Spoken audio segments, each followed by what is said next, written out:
Hello, everyone. I am a volunteer with For a Safer Space. Today's presentation is about narcolepsy.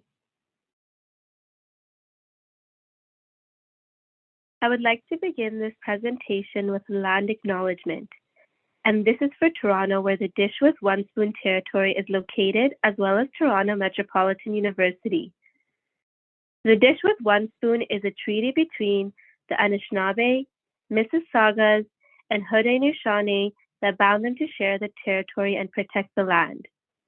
Subsequent Indigenous nations and peoples, Europeans, and all newcomers have been invited into this treaty in the spirit of peace, friendship, and respect.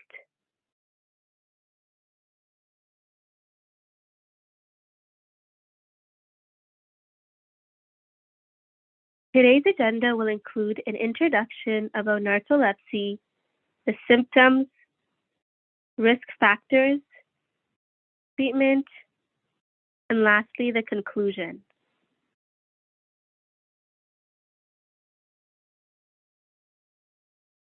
What is narcolepsy?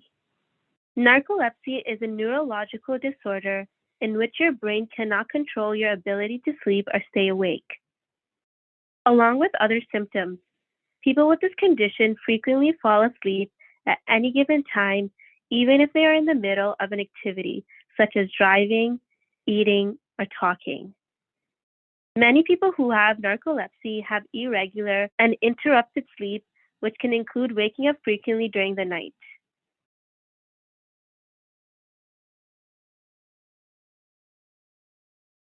Symptoms. Narcolepsy is a lifelong problem, but it does not usually worsen as a person gets older. While symptoms may progressively get better over time, they will never go away entirely. The most frequent signs: excessive daytime sleepiness. Everyone with narcolepsy has EDS, and is often the most noticeable symptom.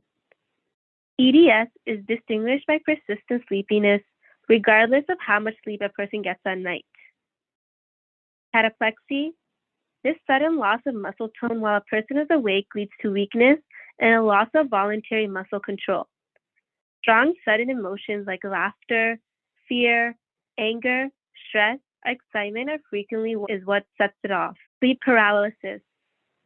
The temporary inability to move or speak while falling asleep or waking up, which is similar to REM-induced inhibition of voluntary muscle activity, usually lasts only a few seconds or minutes.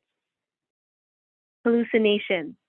These startling, sometimes terrifying, visions that accompany sleep paralysis typically happen as a person is drifting off to sleep or waking up.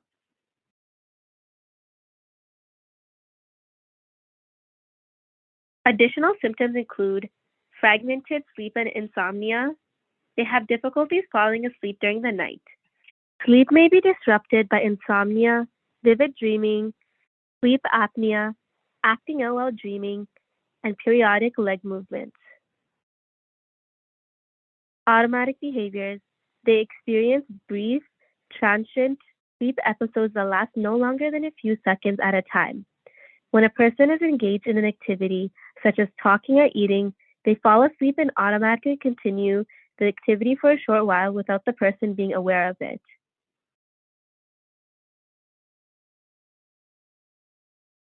Risk factors. Family history. If you have a parent or sibling with narcolepsy, you are 40 times more likely to develop the condition. Age. Narcolepsy is most commonly diagnosed between the ages of 15 and 36. However, narcolepsy is frequently misdiagnosed or underdiagnosed. And previous brain trauma. Narcolepsy can occur in rare cases as a result of severe trauma to areas of the brain that regulate wakefulness and REM sleep. Narcolepsy can also be caused by brain tumors. Treatment. There is no cure for either type 1 or type 2 narcolepsy. The goals of narcolepsy treatment are to improve patient safety, reduce symptoms, and improve quality of life. Many people with narcolepsy experience long-term stability. Certain symptoms may improve as the patient ages in some cases. Treatments for type 1 narcolepsy and type 2 narcolepsy are similar, with the exception that type 2 narcolepsy may not necessitate taking cataplexy medications.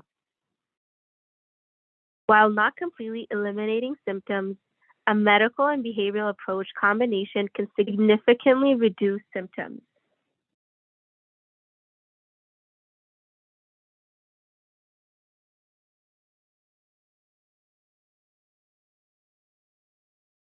Now we'll go over resources. The most important thing to take away from this video is that there's support and help available. For immediate mental health crisis, reach out to a crisis line for support. For non-immediate mental health support, a useful resource is For a Safer Space. For a Safer Space is a nonprofit that offers accessible and inclusive mental health care. Visit the website for more information if you'd like to reach out for support.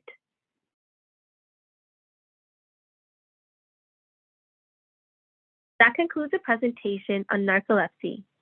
Thank you for watching.